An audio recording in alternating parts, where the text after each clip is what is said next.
Afternoon, YouTubers. What we have is a home-built AR10 on a Palmetto State Armory upper and lower. I got the Luth AR buttstock. Personal opinion, I think it's better than Magpul. Move around here. I actually had to modify, though, to clear the charging handle, so I had to cut a little notch out here. I got an Athlon Optics 6x24x50. First focal plane, the Argos series, which I don't think's being produced anymore. I think they replaced it with something different. I got a Handguard. I got that off of eBay. It's a 19-inch. That's all I can remember on that one. And I got a 24-inch 1 1/8 twist McGowen barrel, fairly heavy, and it's chambered in 260 Remington.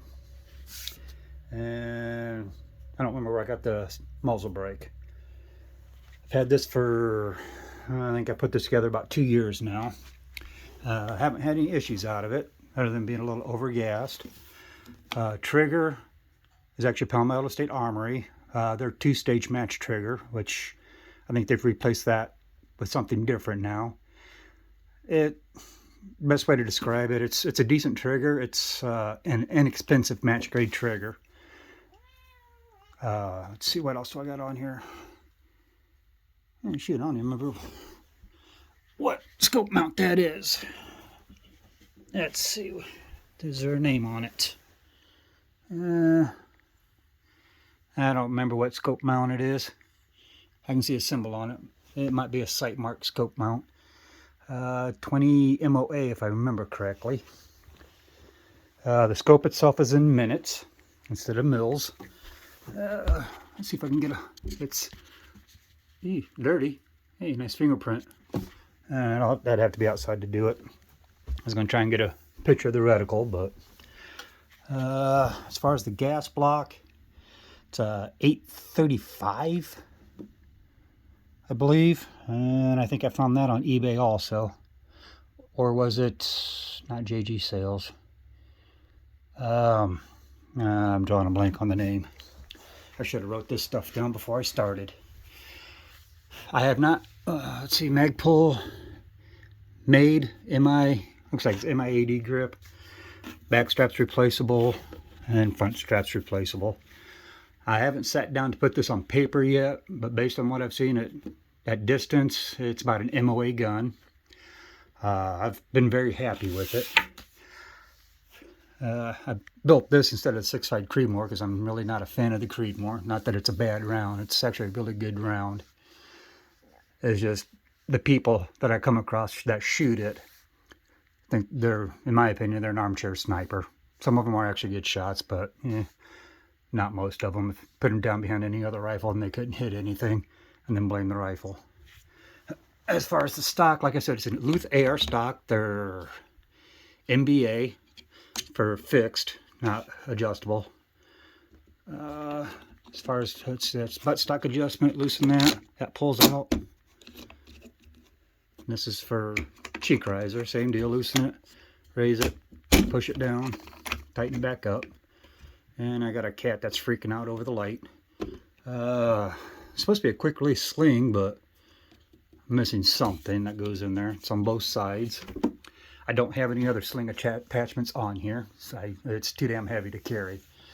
It's about, if I had to guess, I haven't weighed it, but it's at least 15 pounds for my brass catcher. Let's see. I've definitely shot it. I've got maybe 600 rounds to it. I don't shoot it much.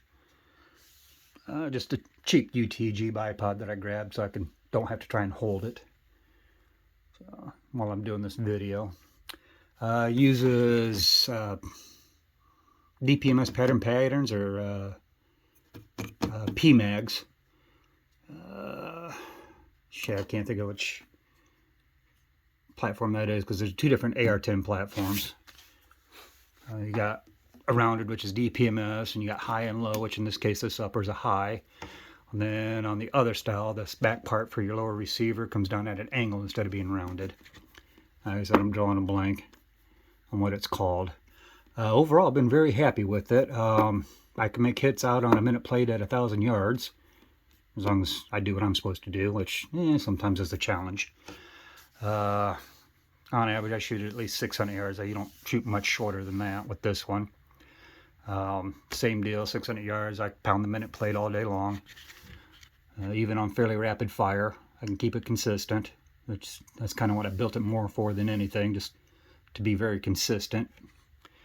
Overall, I'm actually very happy with it. The scope, like I said, it's an Athlon optics, 6x24x50, minute reticle.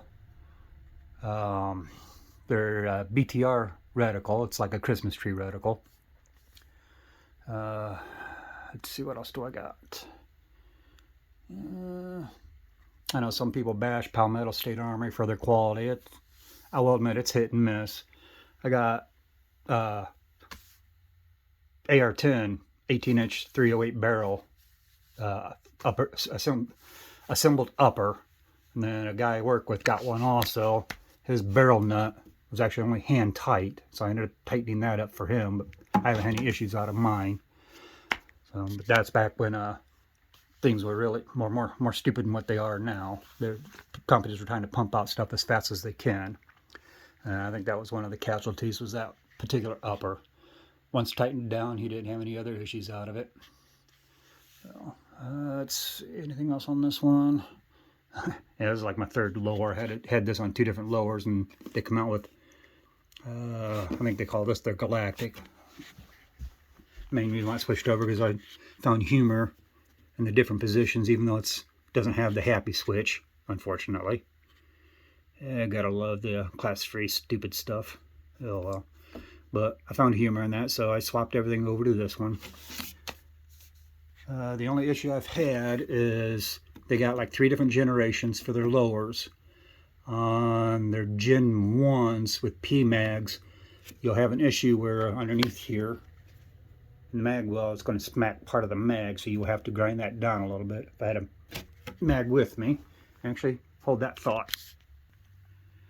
Alright, as I was saying, on Gen 1s, on their mags, it will hit right here, so you will have to grind that down a little bit. Nothing major. I think this one here, I just smacked it in hard enough that it beat it down itself. I guess I did grind a little bit. But like I said, it's, I probably had to remove maybe a 1/16 of an inch, 1/8 inch, nothing major. Just a Dremel with a sanding disc, or sanding drum, and that takes care of the problem. And it'll fit in without any issues. Come on, pop off there. Oh, come on, let me do this. Dang it. Setting too close, don't have enough room. I'd have to set my phone down to do it, because I'm recording this on my phone. So if you ever get the chance to build one, I do highly suggest that it's not that difficult. You don't really need any specialty tools. Depending on your barrel nut, you might need a specialty tool for that. Otherwise, a crescent wrench will work. And then, depending on what kind of buttstock you get here, you may need like a spanner wrench. Other than that, a torque wrench is ideal, but not really necessary. A pair of needle nose pliers and patience.